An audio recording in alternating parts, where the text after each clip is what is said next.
Good evening, lovely tubers. White Mexican back in with another video tonight. Apologize, it was another busy day, and this was the only time that I had to upload this video. So here it is, a plethora of pretty cool cards that I want to review with you today. I'm going to be going over the Lost Millennium. This is a really awesome old school set. Has a varying selection of pretty cool ultimate rares. And we're just gonna get right into here.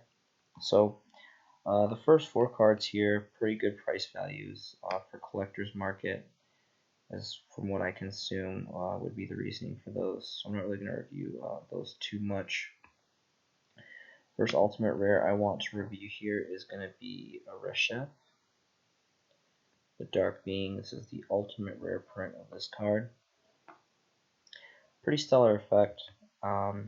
Basically a change of heart on legs. Pretty good stats. It's cool how it's a light fiend. You don't really see a lot of light fiends going around. The only ones I can really think of right now is like the magical musketeers. It's also a level 8, which is really great. It could be trade and fodder, and straw fodder. And it's just a fiend, a level 8, super cool effect, and just a pretty cool old school ultimate ritual card. First editions we see here about 17 bones, and then it just keeps on going up after that. Tops off at around almost 30 bones. There's 2 pages of this card.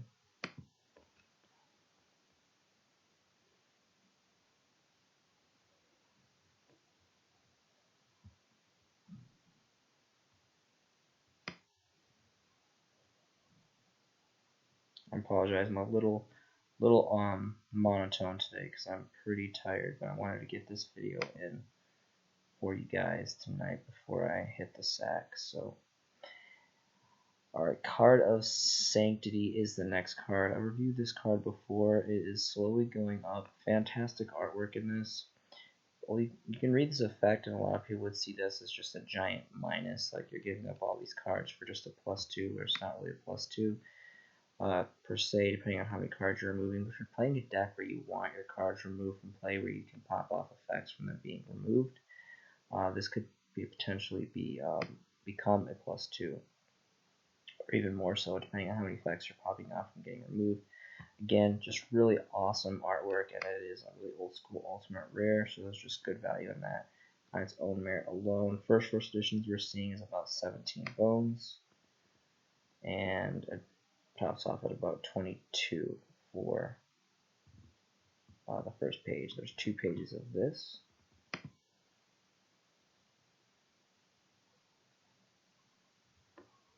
It's really annoying how TCG players formatting. I don't know if it's like I'm screwing up here, but it keeps on resetting to the top of the page, and it's very time consuming. Mind Control is pretty cool. I'm pretty sure it's got an errata. It's pretty expensive right now for the ultimate rares for the first editions. I'm not going to review this because I don't really remember exactly what the errata says, because I'm pretty sure it got some kind of watered down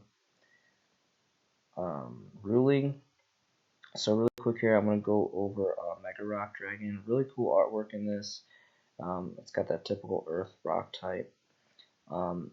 This may not really see like anything super special, but the fact that it boosts oh, I didn't even read that before, it's the attack and defense is pretty great. So there's a lot of ways to remove a mass amount of monsters from play, and this thing can get pretty big pretty quick, and it's just an old school ultimate rare with really cool artwork, so it definitely has that going for it. First editions are about 23, and then it bottoms out at about 30 bones. Only 1 page left of this card for the ultimate rare prints.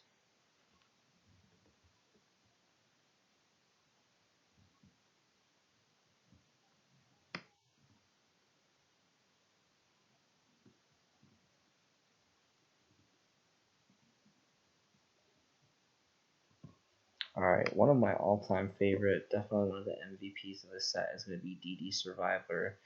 Back in the day, I used to love playing this kind of tribute removal deck, I was using Dark Dust Spirits, Caius the Shadow Monarch, DD Scout, DD Survivor, 3 Macrocosmos. I think I was running Skill Drain, I can't remember, but it was basically like a beater slash removal deck slash anti-meta. It was really, really fun. Just a quick note, Kaiku the Ghost Destroyer is a fantastic card. I would definitely go check out the original LON, Labyrinth of Nightmare, first edition Supers. There's also really cool secret rare prints as well. Moving on here, so, I'm sorry, okay, so DD Survivor, we're getting the Unlimiteds here, which are about 4+ bones.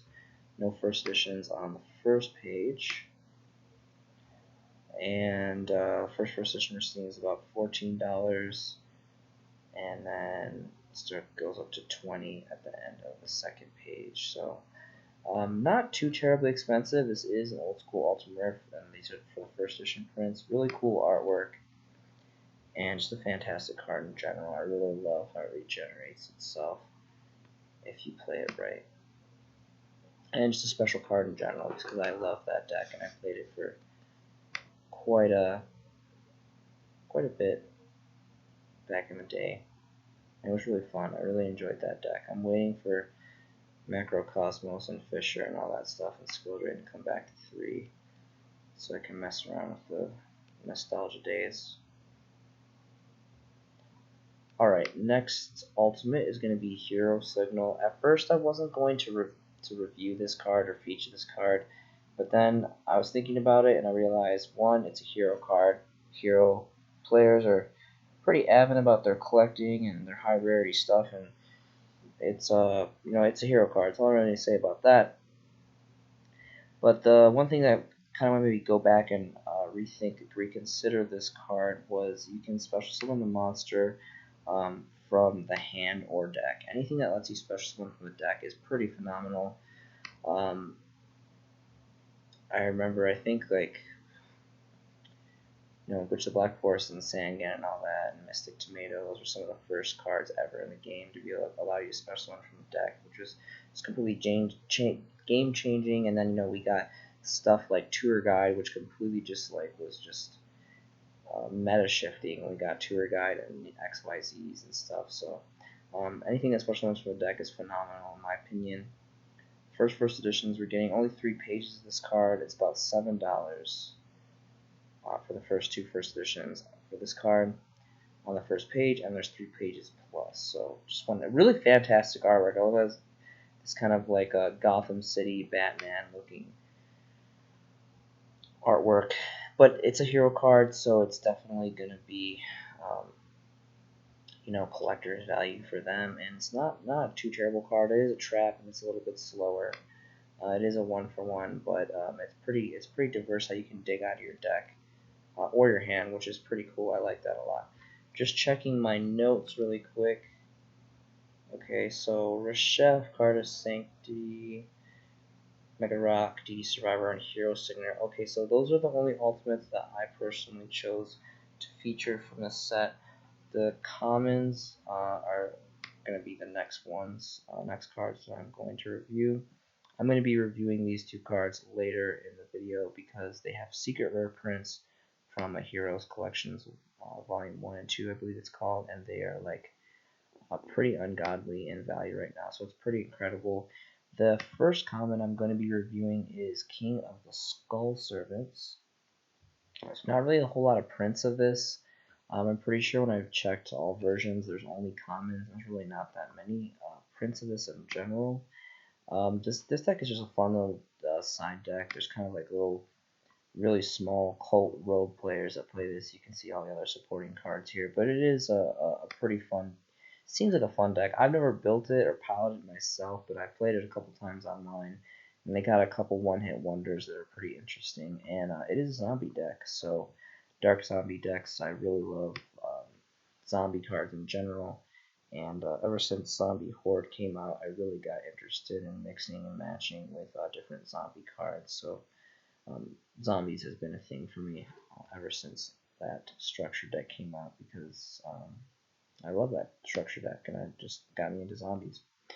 Alright, so moving on here, the next common is going to be Final Ritual of the Ancients. Again, this is just the ritual card for Rashelf, which is right here. And then this is the ultra rare version, but there's the ultimate rare, which I showed you. So not really a big deal, but this is all the prints are common from what I remember from when I was looking at this card, and this is obviously just the best one, being the original print, first editions. So you guys can check that out. And it's really cool when you have original prints that are from just such ancient sets like this. Only being first edition, it's pretty great. It's pretty cool having those cards. Even though they're all common, it's still. And I wanted to kind of look at this because I thought this card was pretty cool because I've been messing around a lot with Shaddoll's a lot and been playing online, and for some reason I've been running into a lot of decks that are playing fusion monsters. And I thought about showcasing this, but I mean, you might as well just play compulsory compulsory evacuation device. That card's at 3 now, and it's really diverse. You can kind of just probably send off anything. You can send off multiple fusions this way, but it's kind of slow because you have to wait for a fusion to actually be summoned. So I would just prefer to run Compulse or another card that I'm going to show you a little bit later in this video, which I didn't even know was in existence, that just completely shuts down fusions in general, which is really, really great because there's some really fantastic and powerful fusion cards out there.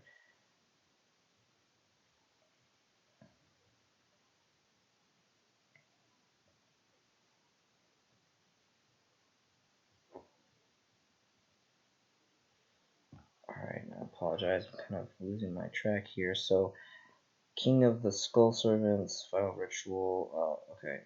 Lost Guardian and Double Attack are the cards that I missed that I wanted to feature here.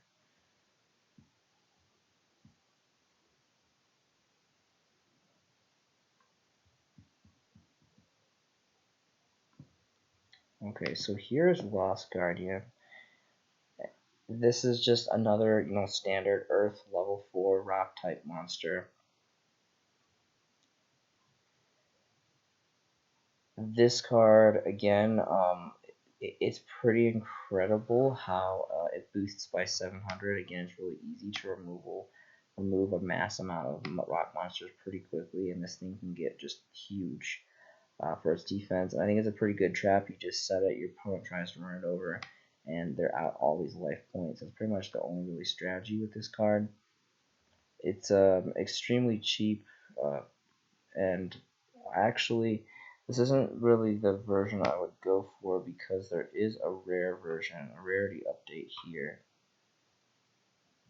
in Turbo Pack 8. That would personally be the version I would go for. Again, on its own merit alone, original print first editions, even though they are common, they're a lot older and valuable and kind of special to whoever's piloting the deck. But in my personal opinion, I would go for the rare because it is a turbo pack, which is also very difficult. I would say probably even more difficult to get. It's a rarity bump, and there's it's safe to say there's less print, less manufactured of this version than even the original prints, even though the original prints are older. And across the board, this is like a dime. It's super, super cheap, 4+ pages, so pretty well in abundance. And this is just another cool rock card, so I just thought this was an interesting card. I didn't even know about this card until I started actually reviewing this set and kind of picking it apart. And the last common I want to review for the set is going to be called Double Attack. It's kind of like technically it's kind of like a neg 1, but again, I've been playing a lot with these decks where you want to pitch things to the grave and pop off effects that activate in the grave. So if you look at it from that standpoint, it could technically be either break even or a +1, depending on how you want to look at it. So let me see if I can find this really quick. Okay, here is Double Attack. Kind of just a little lesser unknown common here. Really simplistic, nothing too crazy going on with this, but again, so I was thinking, if you're playing something obviously that doesn't have a strange ruling where it doesn't pop off its effect from costs, This card would be pretty cool. Kind of strange artwork. I don't really know what's going on here. It looks like there's a tree getting cut up, or there's like a volcano or something. I don't really know. All the versions are common from what I can from what I remember. So obviously, this being the original print, go ahead and get this as a first edition if you're interested in this card. And it's just super cheap too. It's just a random common out there. So that is going to be it for the Lost Millennium. Really cool old set. I had a pretty good time reviewing it. Okay, let's go get into some other cards that I wanted to feature today. Marauding Captain. Okay, so everyone knows that the Legacy of Darkness OG first editions have definitely been going up value, more so now more than ever, because Legacy of Darkness is a Generation 1 set. It is a classic DM dual monster set, one of the original core sets, and is just so ancient and just great and nostalgic. And you can see there's only four listings here, only one page for Lightly Played near mint. And the first edition started at 30 and then quickly jumps to 50 for the first edition prints. So this card for the original prints definitely has great value to it. And there also is another version that's really cool. It's kind of like a parallel Ultra. I don't really know what to call them, but it's Hobby League Ultra. It is technically ultra rare. You can see the gold lettering here, but it has like a parallel foiling to it. These cards are kind of controversial because a lot of players, I guess there's some rulings where you can get in trouble or you can't technically play these in like big official tournaments. I really think it's fine for like locals. I don't think you're gonna get called out for locals, but any kind of echelon higher in gaming or tournament would probably get you in trouble because unfortunately these were made with a thicker card stock, and you can feel it on the cards if you hold them. They're just thicker cards, just stronger cards, which I think is really cool. I really wish that all cards were made pretty sturdy so I wouldn't have such an issue with poor conditions of cards, but it throws a whole nother value on the market in general that, and teaches people to have discipline with their cards and keep them nice and all that and valuable, which is good for the market. But this is also pretty good value. It's about 5 bones, and then quickly jumps up to about 6, 7. There's only 2 pages of this as well, so this is just another great alternative. Not really a fan of the other ones. The ultra original print of this are definitely the highest rarities. So yeah, just a great card. Also, so the reason why I kind of thought about this is because if you have 2 Marauding Captains out at the same time, there's like this super classic combo where your opponent can't attack you at all because they defend each other. If you read the effect here, the first effect here, it can't be attacked. Another warrior type monster is on the field, so if you have 2 of them, they basically like cancel out and defend each other. So it's a really cool old school combo. You can do the same thing with Command Knight. 2 best versions are going to be the super rare from Dark Beginnings 2 and the 2004 Collector Tins promo. There's a plethora of other ones here, but these are going to be the best. My personal favorite would be the Tin promo Secret Rare. I actually remember playing a really long time ago back in 2004. So crazy to say that was 16 years ago. I actually bought several of these tins, and I really loved. This card was really cool. I always thought the art was really cool. It was a really big deal back in the day. And again, this is has the same effect as Marauding Captain, a little bit augmented, but it's kind of the same idea. So if you bust out 2 Command Knights, they cancel each other out, and they kind of just mirror effect. They defend each other, so your opponent can't attack you at all, which is really cool. And kind of an outdated card now. It's cool though because there's not a whole lot of fire warrior monsters. A lot of warriors are either dark or earth, and Command Knight's a fire, and it's kind of just a cool, female anime card, and it's old, and this is getting really old. This is old now. So this is about 2 bones, and then starts to trickle up over that, about 5+ pages, and then quickly moves to about a little bit over 2 towards the bottom of the first page. So I just wanted to showcase that really quick. Another really great, where did it go? I'm sorry. I don't know why this moved over. I was trying to keep these together. But another really great card just in general. Some people that aren't like, they're not even running just like pure warrior decks, like, love this card. This is like one of the greatest all time like OG searchers of all of like ever, in my opinion. It's really great. There's the Hobby League 6, which is actually seeing and again, this is kind of like that like parallel ultra. It's really cool. I like it a lot. It's got like this boxy rarity to it. It's kind of hard to explain. You kind of have to see it in person. It shines really nice. These are going for about 13. Yeah, so these have definitely seen some value increase. They're going about 13. There's really not a whole lot on the market. Only one page left here, and then it bottoms out at 30 at the very bottom. So that is pretty cool. Love the artwork. Again, just one of the all-time best searchers. Warriors have just been always a big part of the game and have a lot of amazing archetypes and support. There's the Ultra Rare from Legendary Collections 4, which is an amazing set. I would definitely go check that out. Not personally my favorite for this. I would definitely say Hobby League 6 and the original OG. Super Rares are actually the best. Legacy of Darkness is a Generation 1 core set, and it's just a really great set. Yatagarasu came from this set, LOD. And still had Magic Card. This was before they changed to Spell Card. They were still called Magic Cards and printed as Magic Cards. And that has just a lot of great history to it in general. I remember not too long ago, the first edition prints were about $5, which is pretty much almost where they're at. They're about $6 now. And there is 3 pages available for this. So this is original print first editions. Amazing artwork, really nostalgic Generation 1 core set, and it's just an all-around amazing card. Like, this card is so good, it's at 1, and it's been limited to 1 on the ban list for a really long time because it's just a really great searcher card.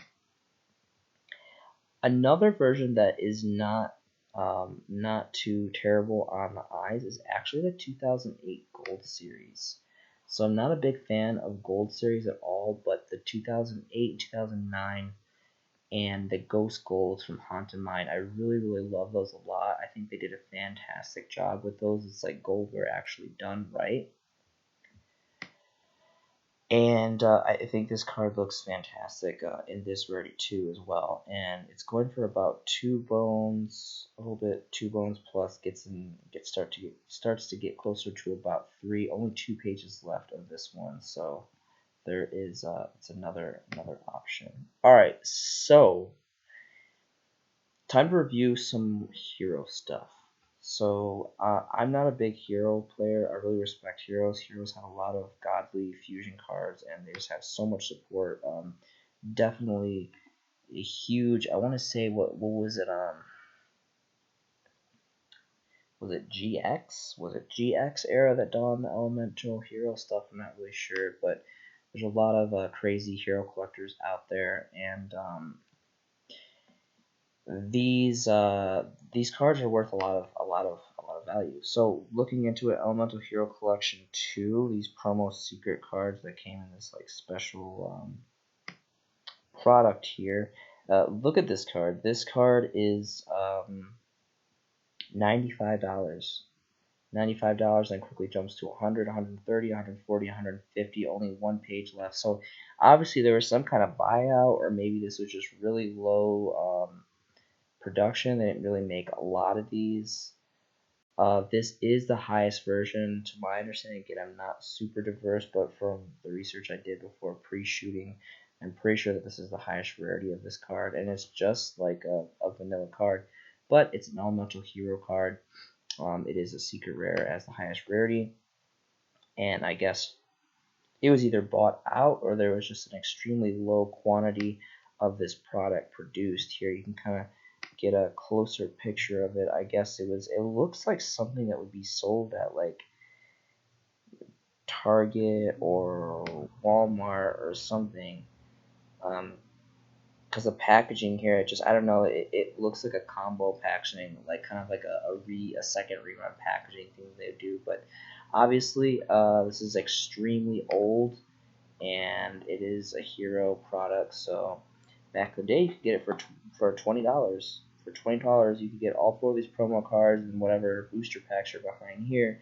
And man, if we had a time machine and we can go back, if only, could you imagine going to Walmart or Target and just picking up like 10 or 5 of these for 20 a pop, and then this one card alone, several years later, is downing at $100.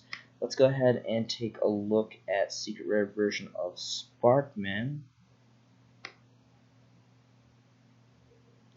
This card is $80 and then quickly jumps to $90, then $100, then this whopping $250. It is insane. This card, I really don't. I mean, I do. I understand.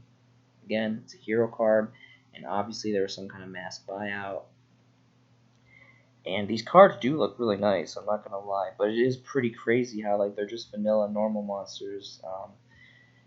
But the hero market is a real thing. It is. It's pretty unpredictable and pretty chaotic. It's crazy how it goes with hero stuff.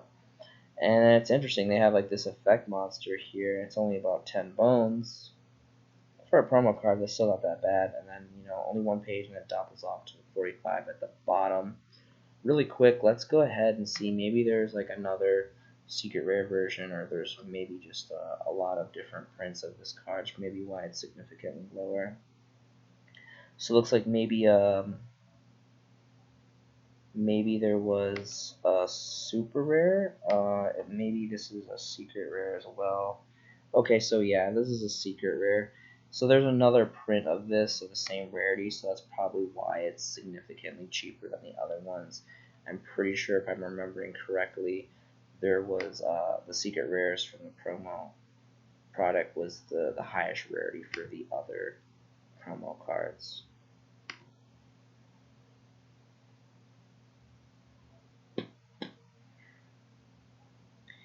Elemental Hero Thunder Giant. Now there is an Ultimate version from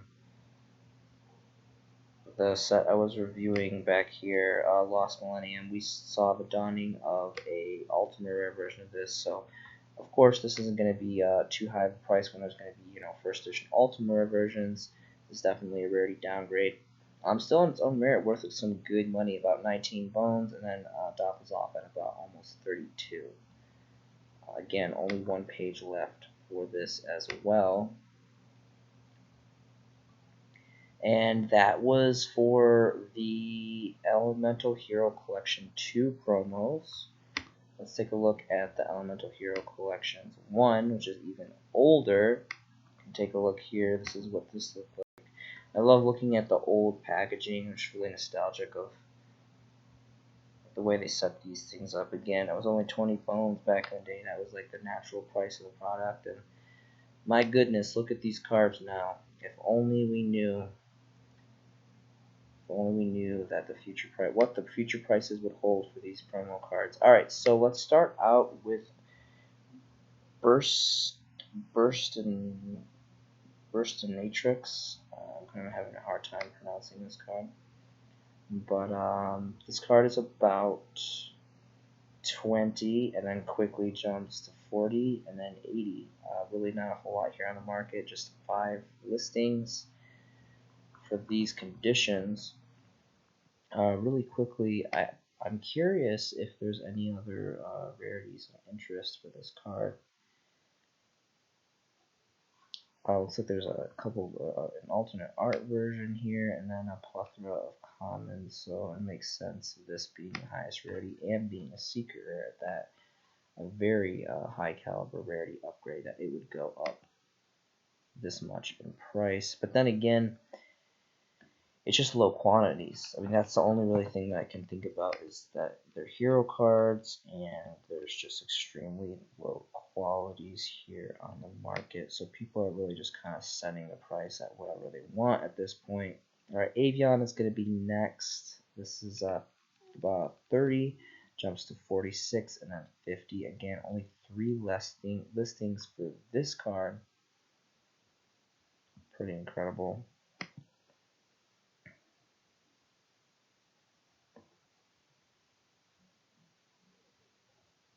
Bubbleman. This is personally my favorite. I really like the artwork of Bubbleman. It's got a really cool effect too, and it's water. I got a thing for water cards. Really like water cards.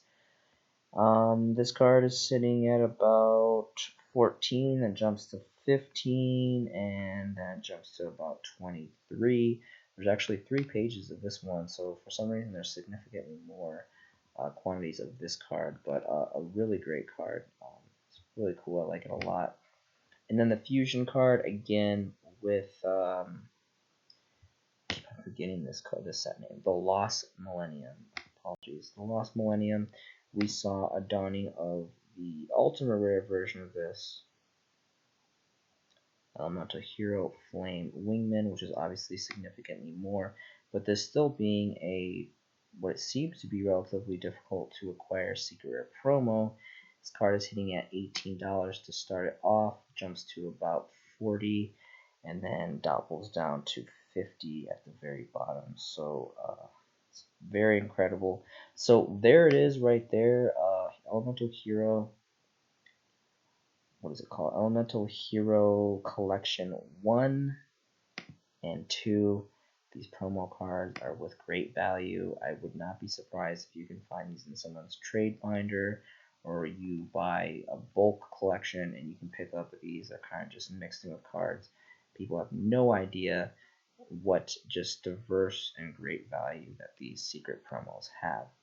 Moving on, non-fusion area. 3 different versions, all common prints. My personal preference would be the original print first editions from Elemental Energy. This is just a floodgate. It's just a simplistic floodgate continuous trap card. Neither player can fusion summon. And it's just simple and great. I didn't know that a card like this existed. There's a lot of pretty crazy shenanigans going on with some really killer fusion cards. So this is definitely a side deck card, depending on what's going on with the meta.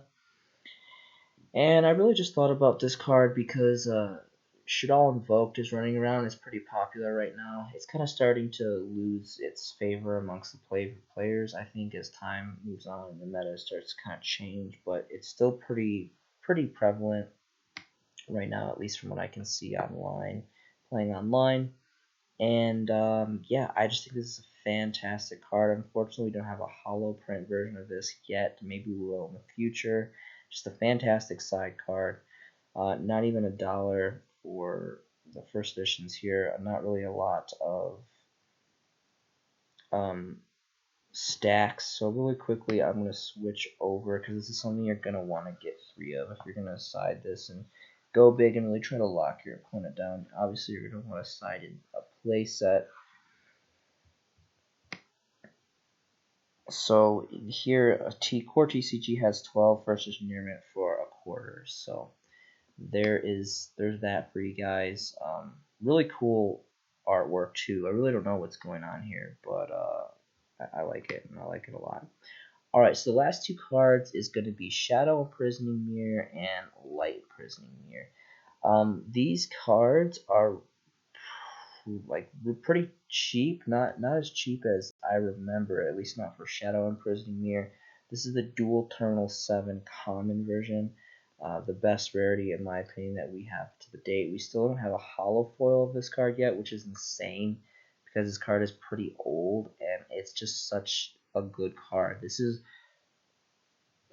I'm a really big anti-meta player, and there's a lot of fantastic just blowout floodgate continuous trap cards, but I think it's safe to say that Shadow Imprisoning and Light Imprisoning Mirror, there's so many really big and famous light and dark decks out there, and a lot of popular decks are either light or dark or even both, and this is just such a blowout floodgate. I really think this card is extremely undervalued, and it's just such a great side card.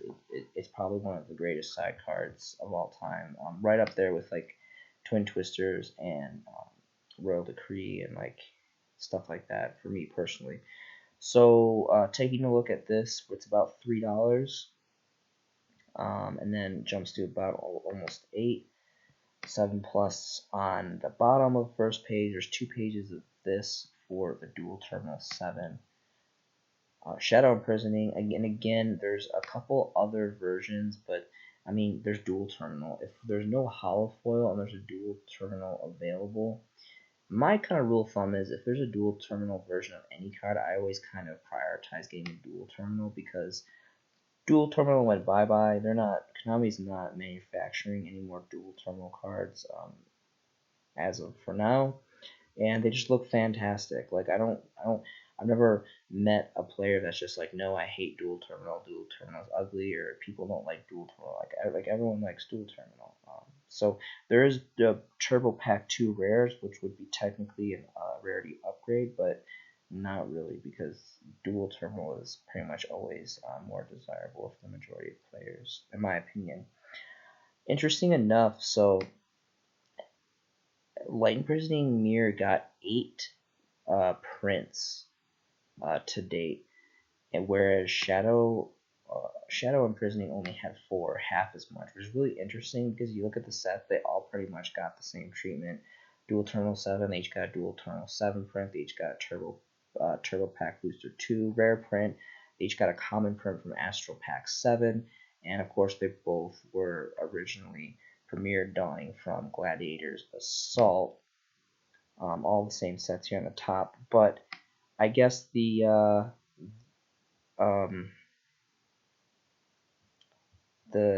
Duelist League promos were added for Lightning Imprisoning Mirror only. I thought there was the Duelist League promos for Shadow Imprisoning Mirror as well. I don't know if this is just an error, if this is not just bringing these up with the search engine I did on TCG Player, but it's not really important right now.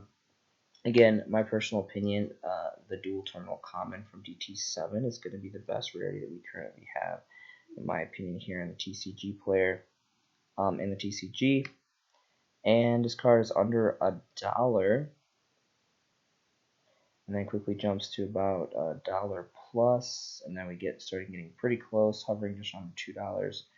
Big City cards here, they have 37 copies at about 2 bones, and there's 3 pages left, so significantly more on the market here, a little bit more accessible to get this card.